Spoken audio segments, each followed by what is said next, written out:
उसे member portal पर भी उपलब्ध करा दिया जाएगा। माननीय वित्त मंत्री जी,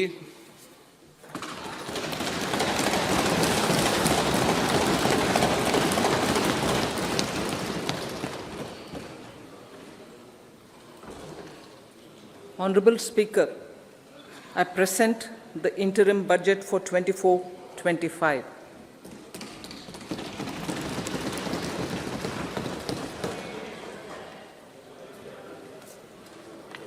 The Indian economy has witnessed profound positive transformation in the last 10 years. The people of India are looking ahead to the future with hope and optimism. With the blessings of the people, when our government, under the visionary and dynamic leadership of Honorable Prime Minister Shri Narendra Modi, assumed office in 2014, the country was facing enormous challenges. With Sabka Saath, Sabka Vikas as its mantra, the government overcame those challenges in right earnest. Structural reforms were undertaken. Pro-people programs were formulated and implemented promptly. Conditions were created for more opportunities for employment and entrepreneurship. The economy got a new vigor. The fruits of development started reaching the people at scale. The country got a new sense of purpose and hope. Naturally, the people blessed the government with a bigger mandate. In the second term, our government, under the leadership of Honorable Prime Minister, doubled down on its responsibilities to build a prosperous country with comprehensive development of all people and all regions. Our government strengthened its mantra to Sabka Saath, Sabka Vikas, and Sabka Vishwas. Our development philosophy covered all elements of inclusivity, namely social inclusivity through coverage of all strata of the society, and geographical inclusivity through development of all regions of the country. With the whole of nation approach of Sabka Prayas, the country overcame the challenges of once-in-a-century pandemic, took long strides towards Atmanirbhar Bharat, committed to Panch Pran, and laid solid foundations for the Amrit Kal. As a result, our young country has high aspirations, pride in its present, and hope and confidence for a bright future. We expect that our government, based on its stupendous work, will be blessed again by the people with a resounding mandate. Inclusive development and growth. Our humane and inclusive approach to development is a marked and deliberate departure from the earlier approach of provisioning up to village level. Development programs were thus provisioned. In the last 10 years, however, have targeted each and every household and individual through housing for all, Har Ghar Jal, electricity for all, cooking gas for all, bank accounts and financial services for all in record time. The worries about food have been eliminated through free ration for 80 crore people. Minimum support prices for the produce of Annadata are periodically increased appropriately. These and the provision of basic necessities have enhanced real income in the rural areas. Their economic needs could be addressed, thus spurring growth and generating jobs. Social justice. Our government is working with an approach to development that is all-round, all-pervasive, and all-inclusive. Sarvangin, Sarvasparshi, or Sarvasamaveshi. It covers all castes and people at all levels. We are working to make India a Vikasit Bharat by 2047. For achieving that goal, we need to improve people's capability and empower them. Previously, social justice was mostly a political slogan. For our government, social justice is an effective and necessary governance model. The saturation approach of covering all eligible people is the true and comprehensive achievement of social justice. This is secularism in action, reduces corruption, and prevents nepotism, prevents Bhai Bhatijawad. There is transparency and assurance that benefits are delivered to all eligible people. The resources are distributed fairly. All, regardless of their social standing, get access to opportunities. We are addressing systemic inequalities that had plagued our society. We focus on outcomes and not on outlays, so that the social economic transformation is achieved. As our Prime Minister firmly believes, we need to focus on 4 major castes. They are Garib, Mahilaye, Yuva, and Annadata. Their needs, their aspirations, and their welfare are our highest priority. The country progresses when they progress. All 4 require and receive government support in their quest to better their lives. Their empowerment and well-being will drive the country forward. Garib Kalyan, Desh Ka Kalyan. We believe in empowering the poor. The earlier approach of tackling poverty through entitlements had resulted in very modest outcomes. When the poor became empowered partners in the development process, government's power to assist them also increases manifold. With the pursuit of Sabka Saath, in these 10 years, the government has assisted 25 crore people to get freedom from multi-dimensional poverty. Our government's efforts are now getting synergized with energy and passion of such empowered people. This is truly elevating them from poverty. Direct benefit transfer of 34 lakh crore rupees from the government using PM Jan Dhan accounts has led to savings of 2.7 lakh crores of rupees for the government. This savings has been realized through avoidance of leakages prevalent earlier. The savings have helped in providing more funds for Garib Kalyan. PM Swanidhi has provided credit assistance to 78 lakh street vendors. From that total of 78 lakh street vendors, 2.3 lakh have received credit for the 3rd time. PM Janman Yojana reaches out to the particularly vulnerable tribal groups who have remained outside the realm of development so far. PM Vishwakarma Yojana provides end-to-end support to artisans and craftspeople engaged in 18 trades. The schemes for empowerment of Divyangs and transgender persons reflect firm resolve of our government to leave no one behind. Welfare of Annadata. Farmers are our Annadata. Every year under PM Kisan Samman Yojana, direct financial assistance is provided to 11.8 crore farmers, including marginal and small farmers.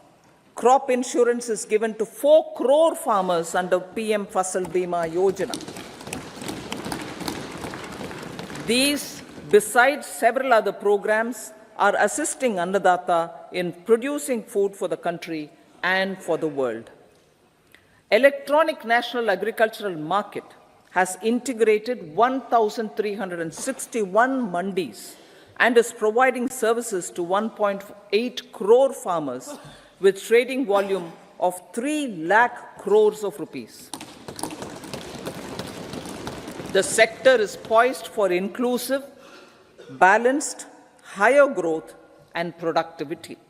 These are facilitated from farmer-centric policies, income support, coverage of risks through price and insurance support, promotion of technologies and innovations through startups.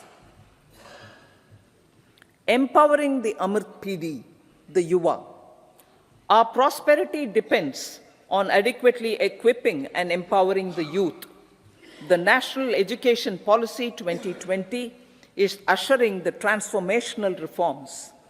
PM Schools for Rising India, PM Shri, are delivering quality teaching and nurturing holistic and well-rounded individuals.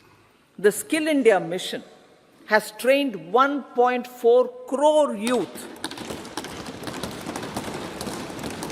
upskilled and reskilled 54 lakh youth, and established 3,000 new ITIs. A large number of institutions of higher learning, namely 7 IITs, 16 triple ITs, 7 IIMs, 15 AIMS, and 390 universities have been set up.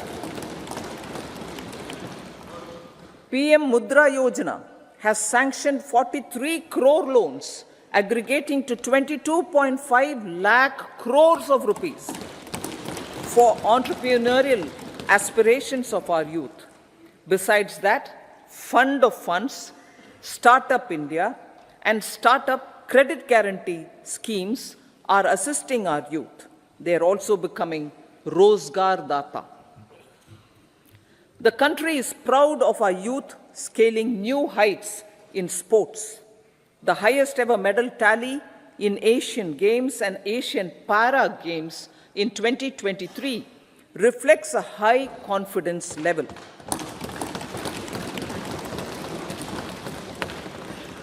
Chess prodigy and our #1 ranked player Pragyananda put up a stiff fight against the reigning world champion Magnus Carlsen in 2023.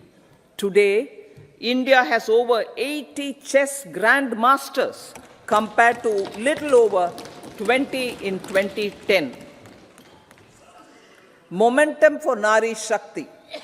The empowerment of women through entrepreneurship, ease of living, and dignity for them has gained momentum in these 10 years. 30 crore Mudra Yojana loans have been given to women entrepreneurs. Female enrollment in higher education has gone up by 28% in 10 years. In STEM courses, girls and women constitute 43% of enrollment, one of the highest in the world. All these measures are getting reflected in the increasing participation of women in workforce. Making triple talaq illegal, reservation of 1/3 seats for women in the Lok Sabha and state assemblies, and giving over 70% houses under PM Awas Yojana in rural areas to women, and giving over 70% houses under PM Awas Yojana in rural areas to women as sole or joint owners have enhanced their dignity. Exemplary track record of governance, development, and performance. Besides delivering on high growth in terms of gross domestic product, the government is equally focused on a more comprehensive GDP, that is, governance, development, and performance. Our government has provided transparent, accountable, people-centric, and prompt, trust-based administration with citizen-first and minimum government, maximum governance approach. The impact of all-round development is discernible in all sectors.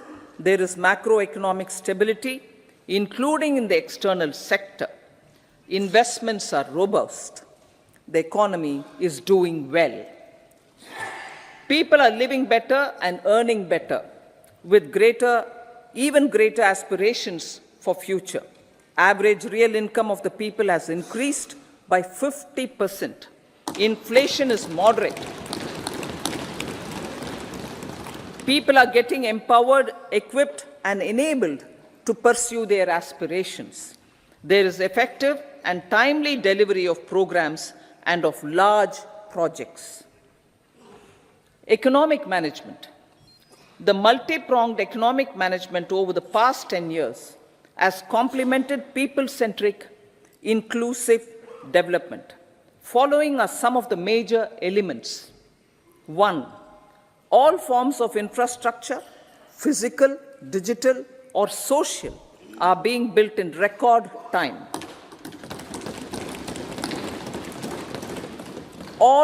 Number 2, all parts of the country are becoming active participants in economic growth. Number 3, digital public infrastructure, a new factor of production as if in the 21st century, is instrumental in formalization of the economy. Number 4, goods and services tax has enabled one nation, one market, one tax. Tax reforms have led to deepening and widening of tax base. Number 5, strengthening of the financial sector has helped in making savings, credit, and investments more efficient. Number 6, GIFT, IFSC, and the Unified Regulatory Authority, IFSCA, are creating a robust gateway for global capital and financial services for the economy. Number 7, proactive inflation management has helped keep inflation within the policy band. Now, the global context, Honorable Speaker, sir. Geopolitically, global affairs are becoming more complex and challenging with wars and conflicts. Globalization is being redefined with reshoring and friendshoring, disruption and fragmentation of supply chains, and competition for critical minerals and technologies. A new world order is emerging after the COVID pandemic. India assumed the G20 presidency during very difficult times for the world. The global economy was going through high inflation, high interest rates, low growth, very high public debt, low trade growth, and climate changes. The pandemic has led to a crisis of food, fertilizer, fuel, and finances for the world, while India successfully navigated its way. The country showed the way forward and built consensus on solutions for those global problems. The recently announced India-Middle East-Europe economic corridor is a strategic and economic game changer for India and others.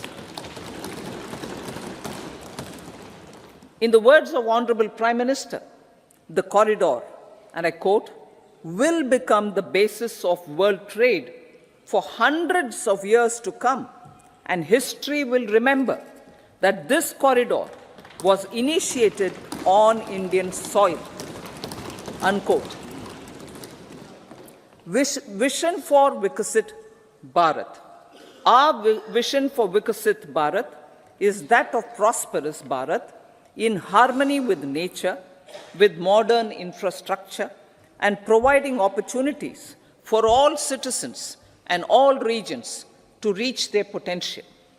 With confidence arising from strong and exemplary track record of performance and progress, earning Sabka Vishwas The next 5 years will be years of unprecedented development and golden moments to realize the dream of developed India by 2047. The trinity of demography, democracy, and diversity, backed by Sabka Prayas, has the potential to fulfill aspirations of every Indian. As Honorable Prime Minister in his Independence Day address to the nation mentioned, I quote, "There is no dearth of opportunities, as many opportunities as we want. The country is capable of creating more opportunities. Sky is the limit," unquote. Strategy for Amrit Kal. Our government will adopt economic policies that foster and sustain growth, facilitate inclusive and sustainable development, improve productivity, create opportunities for all, help them enhance their capabilities, and contribute to generation of resources to power investments and fulfill aspirations. Guided by the principle, reform, perform, and transform, the government will take up next generation reforms and build consensus with the states and stakeholders for effective implementation. It is an important policy priority for our government to ensure timely and adequate finances, relevant technologies, and appropriate training for the micro, small, and medium enterprises, MSMEs, to grow and also compete globally. Orienting the regulatory environment to facilitate their growth will be an important element of this policy mix. Aligning with the Panchamrit goals, our government will facilitate sustaining high and more resource-efficient economic growth. This will work towards energy security in terms of availability, accessibility, and affordability. For meeting the investment needs, our government will prepare the financial sector in terms of size, capacity, skills, and regulatory framework. Aspirational Districts Program. Our government stands ready to assist the states in faster development of aspirational districts and blocks, including generation of ample economic opportunities. Development of the East. Our government will pay utmost attention to make the eastern region and its people a powerful driver of India's growth. PM Awas Yojana Gramin. Despite the challenges due to COVID, implementation of PM Awas Yojana Gramin continued, and we are close to achieving the target of 3 crore houses. 2 crore more houses will be taken up in the next 5 years to meet the requirement arising from increase in the number of families. Rooftop solarization and Muft Bijli. Through rooftop solarization, 1 crore households will be enabled to obtain up to 300 units free electricity every month. This scheme follows the resolve of Honorable Prime Minister on the historic day of consecration of Sri Ram Mandir in Ayodhya. Following benefits are expected. Savings up to 15 to 18,000 rupees annually for households from free solar electricity and selling the surplus to the distribution companies. Charging of electric vehicles. Entrepreneurship opportunities for a large number of vendors for supply and installation. Employment opportunities for the youth with technical skills in manufacturing, installation, and maintenance. Housing for middle class. Our government will launch a scheme to help deserving sections of the middle class, and I quote from Honorable Prime Minister's words, living in rented houses or slums or chawls and unauthorized colonies, unquote, to buy or build their own houses.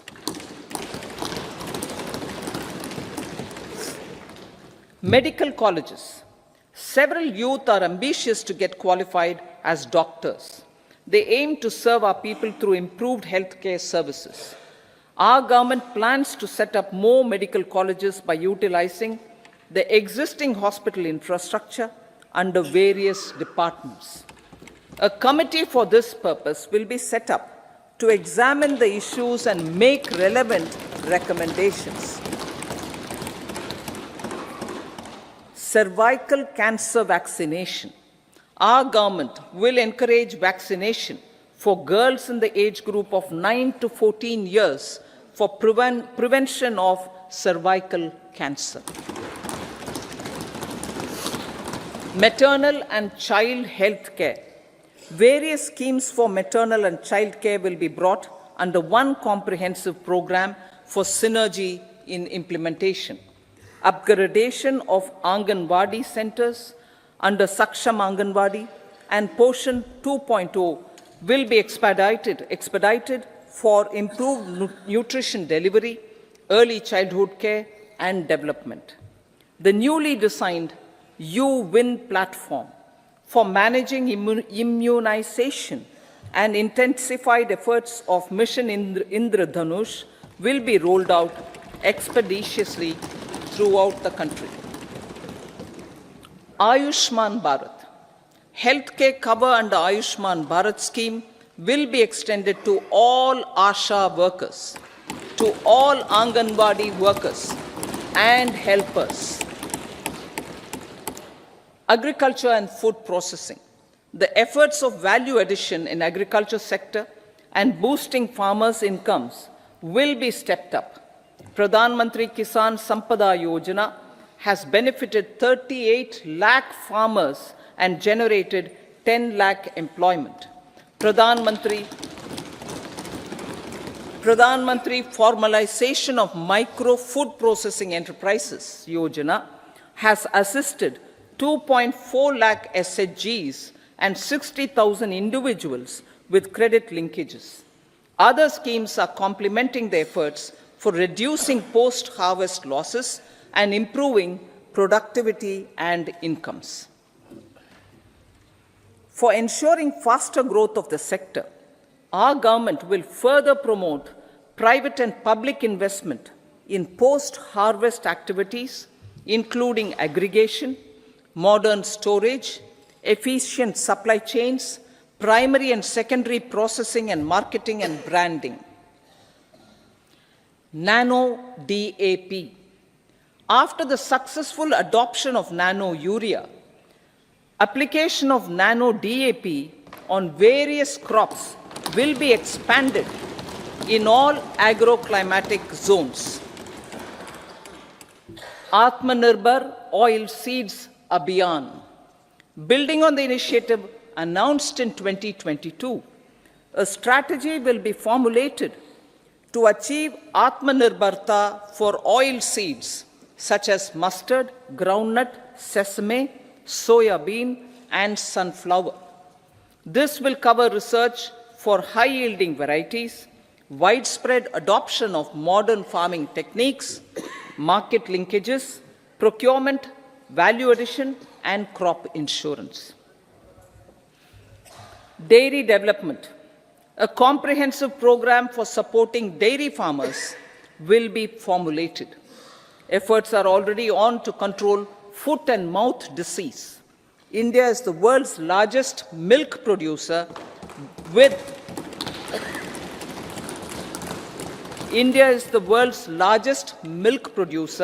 but with low productivity of milch animals.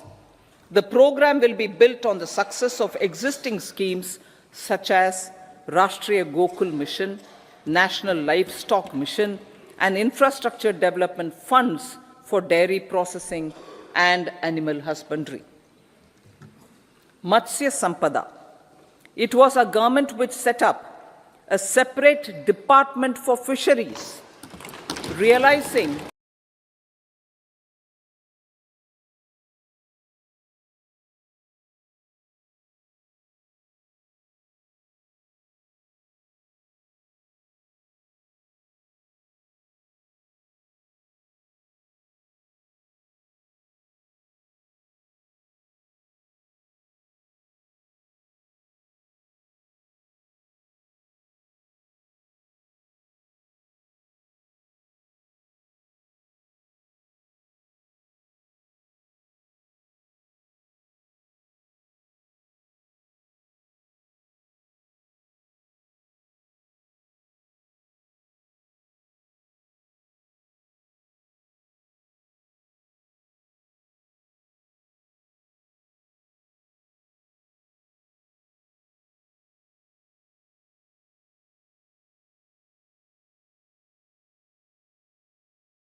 a separate department for fisheries, realizing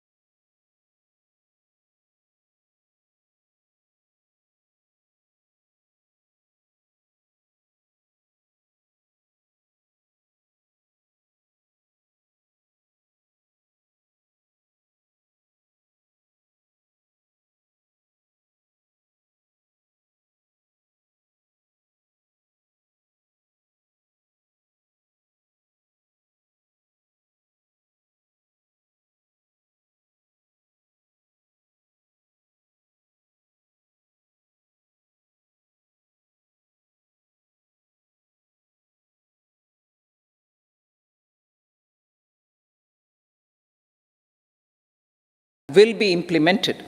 These are energy, mineral, and cement corridor. Number 2, port connectivity corridors. And number 3, high traffic density corridors. The projects have been identified under the PM Gati Shakti for enabling multimodal connectivity. They will improve logistics efficiency and reduce cost. The resultant decongestion of the high traffic corridors will also help in improving operations of passenger trains, resulting in safety and higher travel speed for passengers. Together with dedicated freight corridors, these 3 economic corridor programs will accelerate our GDP growth and reduce logistic costs.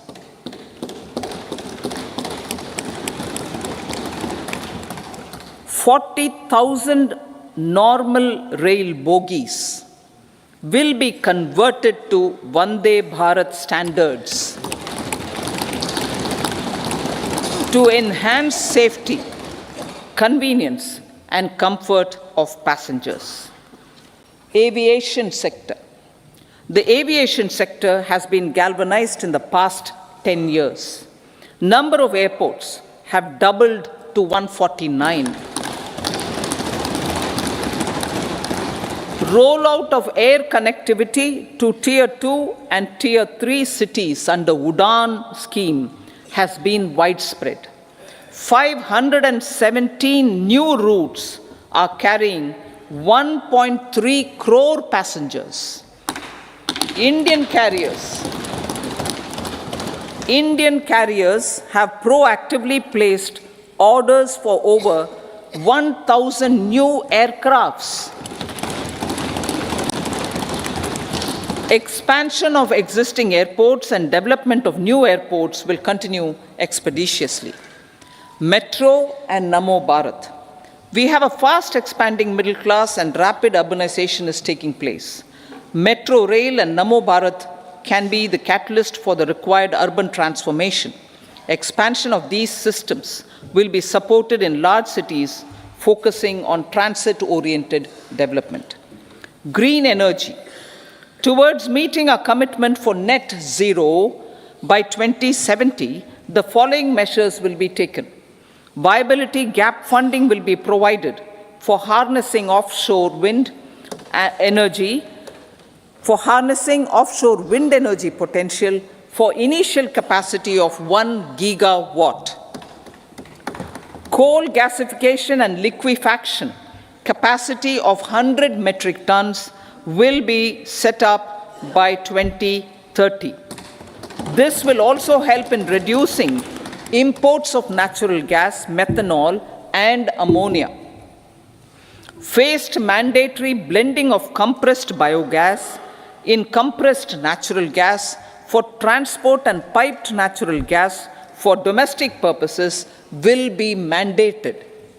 Financial assistance will be provided for procurement of biomass aggregation machinery to support collection. Electric vehicle ecosystem.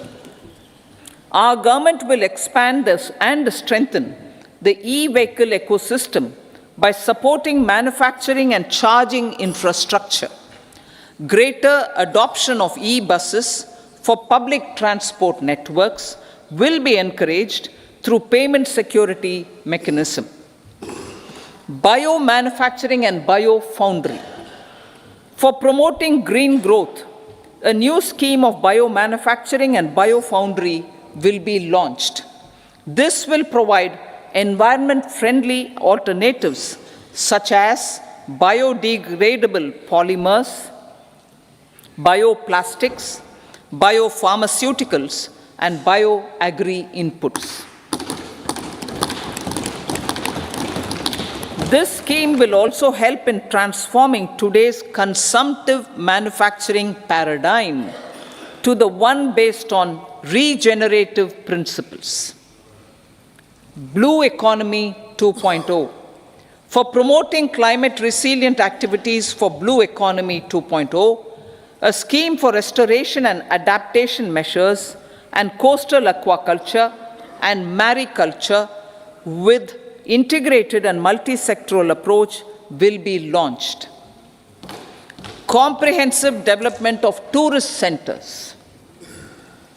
The success of organizing G20 meetings in 60 places presented diversity of India to global audience. Our economic strength has made the country an attractive destination for business and conference tourism. Our middle class also now aspires to travel and explore.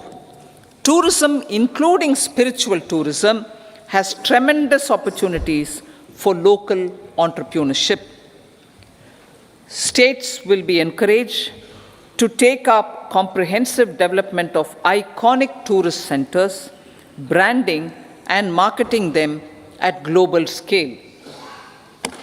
A framework for rating of the centers based on quality of facilities and services will be established. Long-term interest-free loans will be provided to states for financing such development on matching basis. To address the emerging fervor for domestic tourism, Honorable Speaker, sir, projects for port connectivity, tourism infrastructure, and amenities will be taken up on our islands, including Lakshadweep. This will help in generating employment also. Promoting investments. The FDI inflow during 2014 to 23 was $596 billion US, marking a golden era. That is twice the inflow during 2005 to 14. For encouraging sustained foreign investment, we are negotiating bilateral investment treaties with our foreign partners in the spirit of First Develop India. FDI is First Develop India.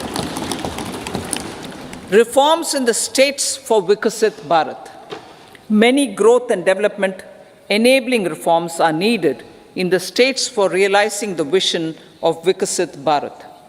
A provision of 75,000 crore rupees as 50-year interest-free loan is proposed this year to support those milestone-linked reforms by the state governments.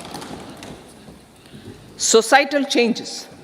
The government will form a high-powered committee for an extensive consideration of the challenges arising from fast population growth and demographic changes. The committee will be mandated to make recommendations for addressing these challenges comprehensively in relation to the goal of Vikasit Bharat. Amrit Kal as Kartavya Kal. Our government stands committed to strengthening and expanding the economy with high growth and to create conditions for people to realize their aspirations. Honorable Prime Minister, in his Independence Day address to the nation in the 75th year of our Republic, said, and I quote, "We commit ourselves to national development with new inspirations, new consciousness, new resolutions as the country opens up immense possibilities and opportunities. It is our Kartavya Kal." Unquote. Every challenge of the pre-2014 era was overcome through our economic management and our governance. These have placed the country on a resolute path of sustained high growth. This has been possible through right policies, true intentions, and appropriate decisions.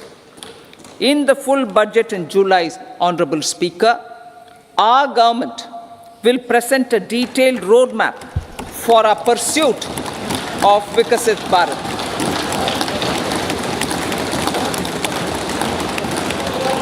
Revised estimates.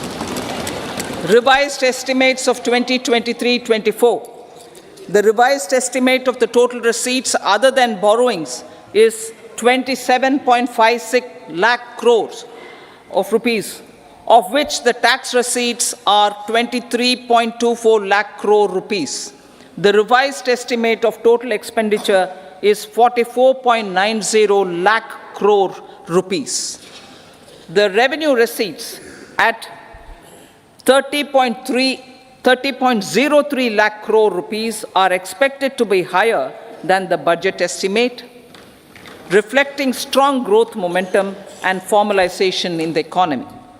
The revised estimate of the fiscal deficit is 5.8% of GDP, improving on the budget estimate, notwithstanding moderation in the nominal growth estimates. Budget estimates for 2024-25. Coming to the year 2024-25, the total receipts other than borrowings and total expenditure are estimated at 30.80 and 47.66 lakh crore rupees respectively. The tax receipts are estimated at 26.02 lakh crore rupees. The scheme of 50-year interest-free loan for capital expenditure to states will be continued this year with an outlay of 1.3 lakh crore rupees. We continue on the path of fiscal consolidation, as announced in my budget speech of 2021-22, to reduce fiscal deficit below 4.5% by 25-26. The fiscal deficit in 2024-25 is estimated to be 5.1% of GDP, adhering to that path.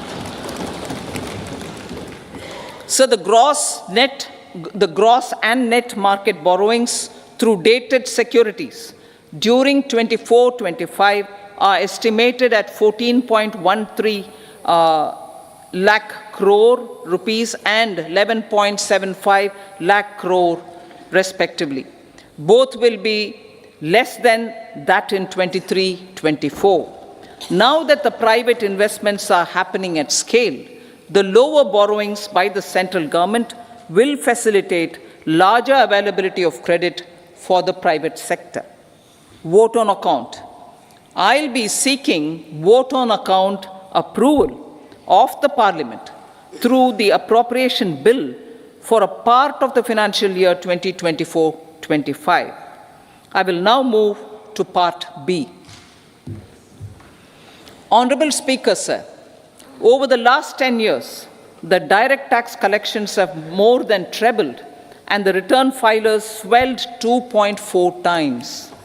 I would like to assure the taxpayers that their contributions have been used wisely for the development of the country and welfare of its people.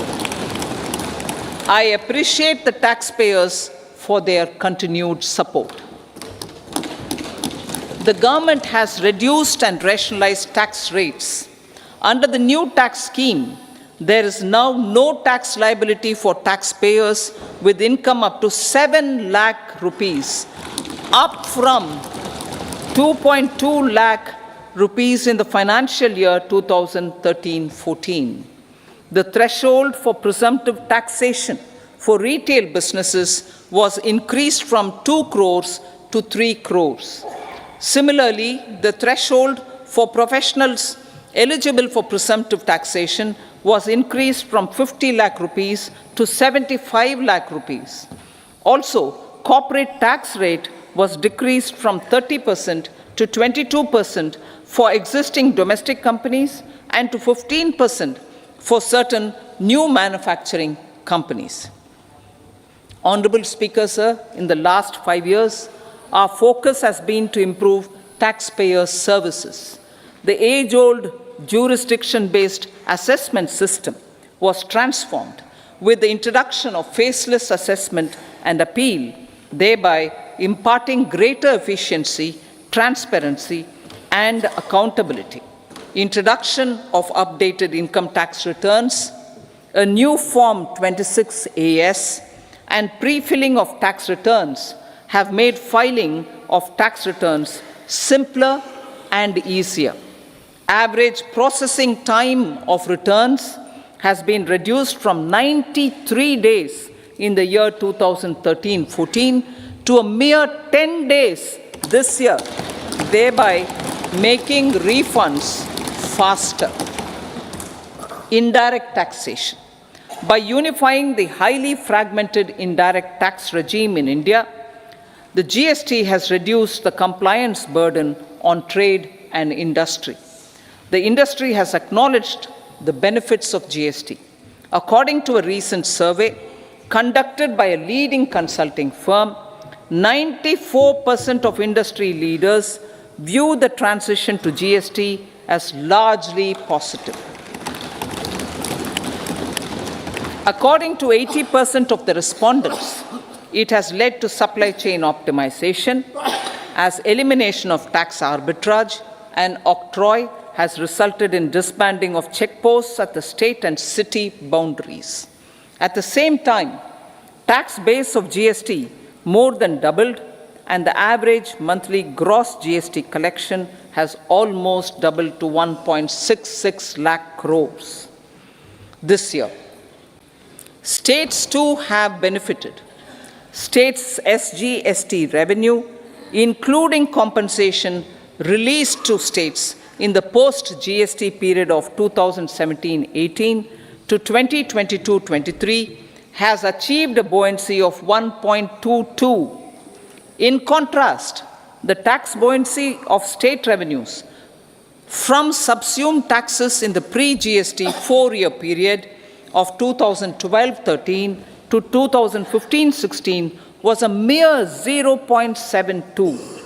The biggest beneficiaries are consumers, as reduction in logistic cost and taxes have brought down prices of most goods and services. We have taken a number of steps in customs to facilitate international trade.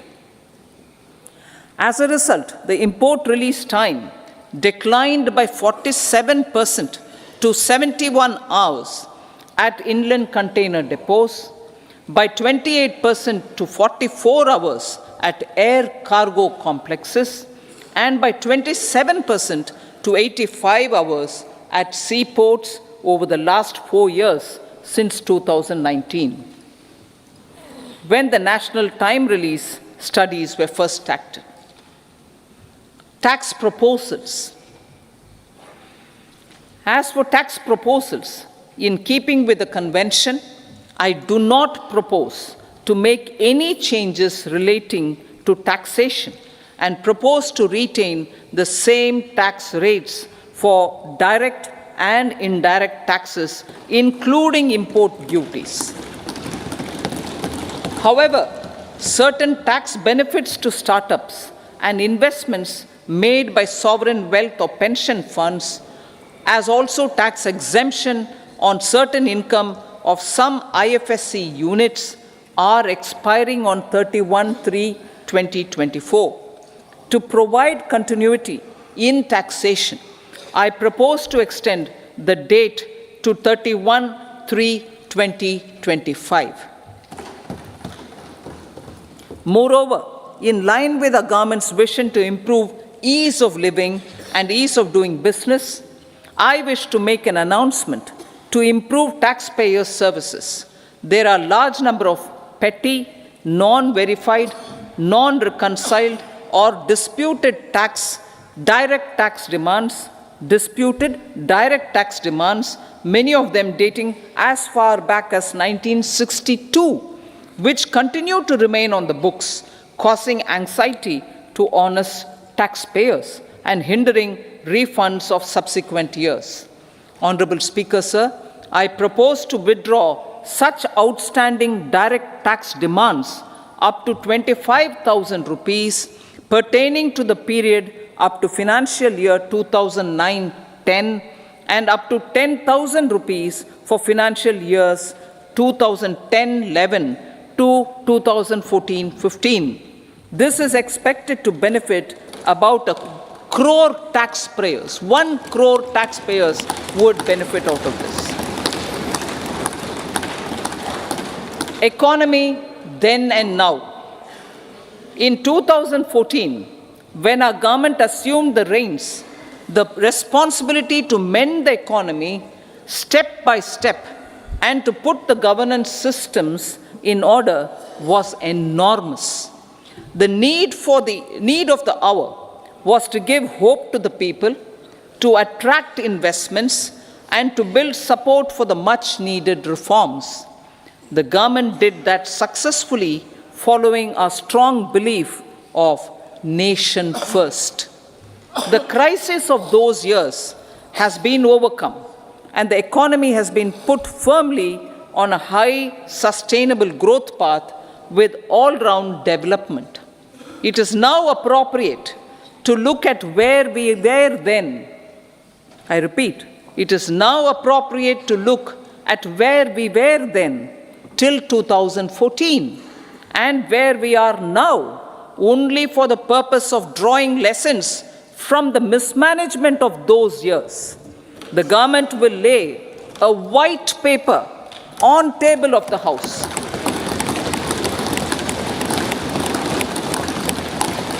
The exemplary track record of governance, development, and performance, effective delivery, and Jan Kalyan has given the government trust, confidence, and blessings of the people to realize whatever it takes, the goal of Vikasit Bharat, with good intentions, true dedication, and hard work in the coming years and decades.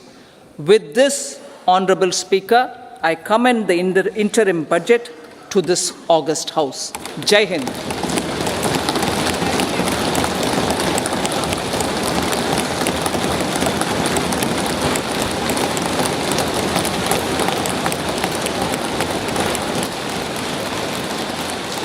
Item number 2 Shrimati Nirmala Sitharaman जी।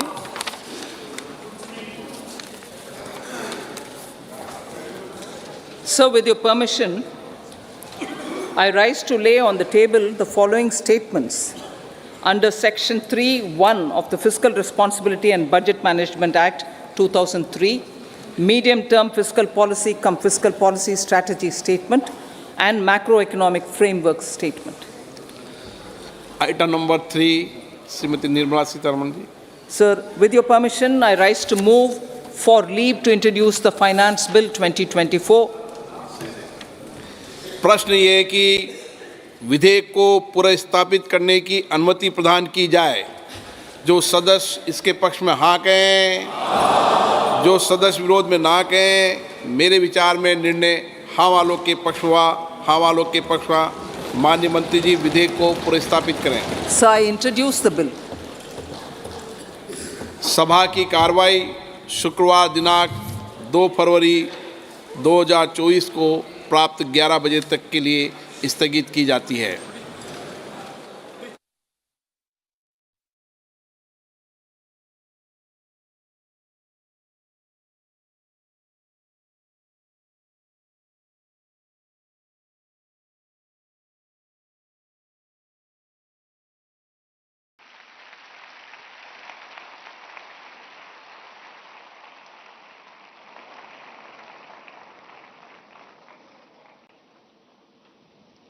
नमस्ते।